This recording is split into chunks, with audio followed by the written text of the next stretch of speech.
World Championship Wrestling. What a great promotion. At least sometimes, as not all of their pay-per-views were created equal, as their pay-per-view buy rates definitely do reflect, which is exactly what the topic of this episode is. Because today...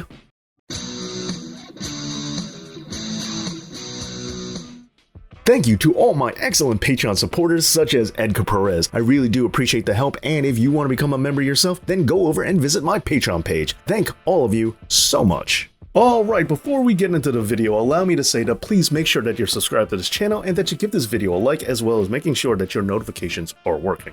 Alright, now, with that out the way, let's just get into the list.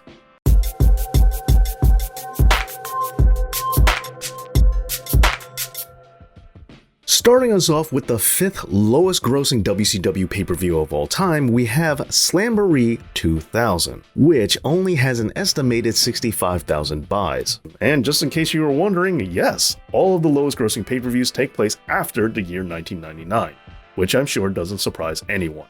The event was held in Kansas City, Missouri, and had 7,165 in attendance. Now, this pay-per-view could have been built off of the real-life heat that was radiating off of it, since it featured Shane Douglas taking on Ric Flair as well as Vampiro facing Sting. But of course, the worst thing about it was the champion going into the main event, David Arquette. This stupid stunt was tying into WCW's involvement with the movie Ready to Rumble, and for those of you who like your celebrity involvement in your wrestling, well, I think these pay-per-view numbers speak for themselves. Although, if you are into that sort of thing for some reason, there will be a piece of evidence to support your stance, so just hang tight, we'll get to that later.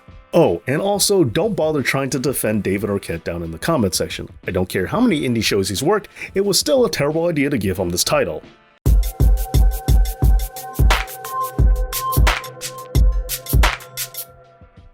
Now on to the highest grossing. At number 5 we have Super Brawl 8, which featured Sting vs Hollywood Hulk Hogan in the main event. This match was the follow-up to their epic bout, well, what should have been their epic bout just a few months earlier. After the controversy around that match, the two would continue the feud, with this event serving as the crescendo that should have taken place a few months earlier. But I guess it's better late than never, since the pay-per-view buys for this event were just so high. But it might have been more than just the main event, as there were some other great matches on this card, such as Chris Jericho vs Juventud Guerrero for the WCW Cruiserweight Championship and a title versus mask match, as well as Diamond Dallas Page vs Chris Benoit for the United States Championship.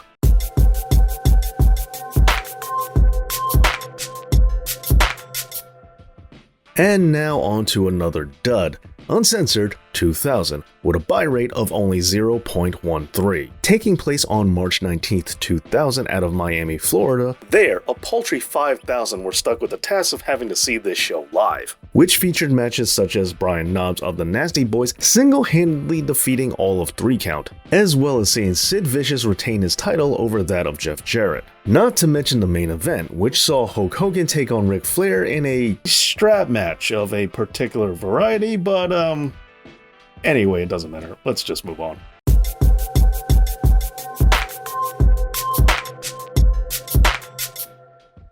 Next, on the higher grossing front, we have Starrcade 1998, which saw the end of Goldberg's streak at the hands of Kevin Nash, and also a cattle prod. After Kevin Nash won World War III, giving him the right to face Goldberg at Starrcade for the WCW Championship, the hype for this match was very, very real. And unsurprisingly, this resulted in a massive pay-per-view buy rate of 1.15. Audiences were clamoring to see Bill Goldberg take on the leader of the Wolfpack, and to find out who was going to come out on top. This resulted in a live attendance of 16,066, filling the MCI Center in Washington, D.C. on December 27, 1998. And while what followed may not have been great, it still doesn't take away with just how successful this pay-per-view was.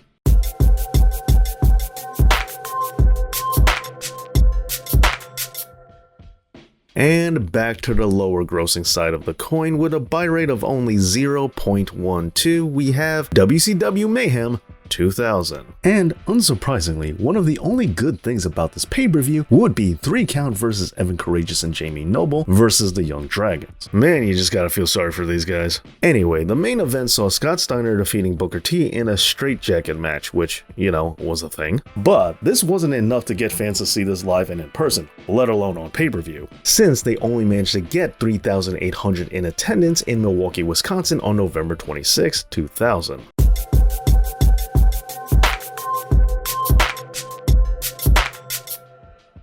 Alright, back to high society, because the third highest grossing WCW pay-per-view of all time is Super Brawl 9, which also features Hulk Hogan and Ric Flair in the main event. My, what difference a year makes. Scoring another 1.15, this pay-per-view also had 15,880 in attendance in Oakland, California. Taking place on February 21st, 1999, this is the most recent entry on this list, showing that 1999 was both the end of the good days for WCW, but also the beginning of the bad.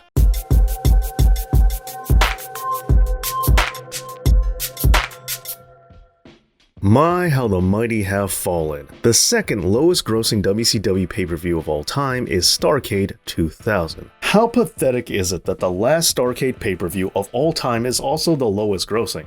And by the way, I'm not counting any of those WWE shows, and neither should any of you. Hailing once again from the MCI Center in Washington, D.C., the last Starrcade didn't even get 3,500 in attendance, and it only managed a pay-per-view buy rate of 0.11, which roughly translates to 50,000 buys, but at least that's a good number for a TNA pay-per-view, so I guess there's at least that.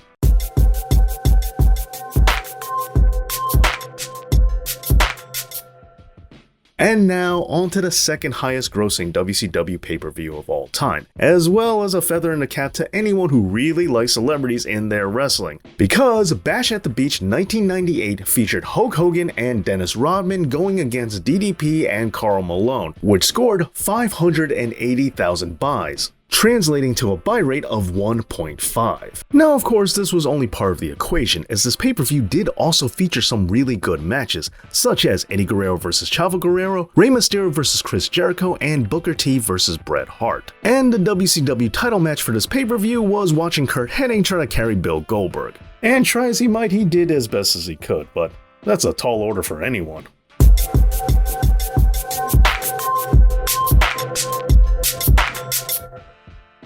Greed, for lack of a better word, is good.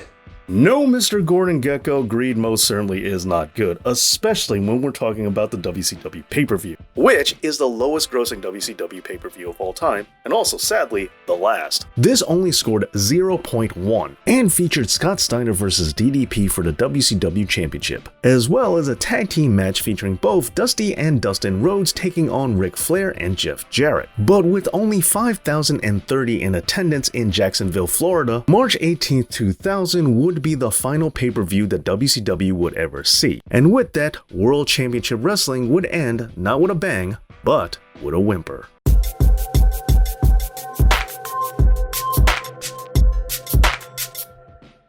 And number 1, the highest grossing WCW pay-per-view of all time, it should come as no surprise, is Starrcade 1997. This is WCW's top pay-per-view, their biggest show of the year, being treated exactly the way it should, at the very top of the mountain. While the screwy finish may not have been the best thing for the company going forward, there's no denying that Starrcade 1997 was the culmination of a storyline that was a year and a half in the making. With all of the anticipation of seeing Sting's return to vanquish Hollywood Hogan and the NWO, as well as the promise of seeing Bret Hart debut in WCW after the screwjob, it's no wonder that so many people bought this pay-per-view just to see what World Championship Wrestling was going to do on their grandest stage. And so, on December 28th, 1997, one more time from the MCI Center in Washington, D.C., we had over 17,000 people live and in person just to see the showdown. With an estimated pay-per-view buy rate of 1.9 or 700,000, we have WCW's crowning pay-per-view achievement, Starrcade 1997. Well, there you go, the 5 lowest grossing and the 5 highest grossing WCW pay-per-views of all time. What are some particular highlights of both? Let me know down in the comments, and please, once again, make sure that you're subscribed to this channel and that you give this video a big like. Thank you so much for watching, and as always, Dave knows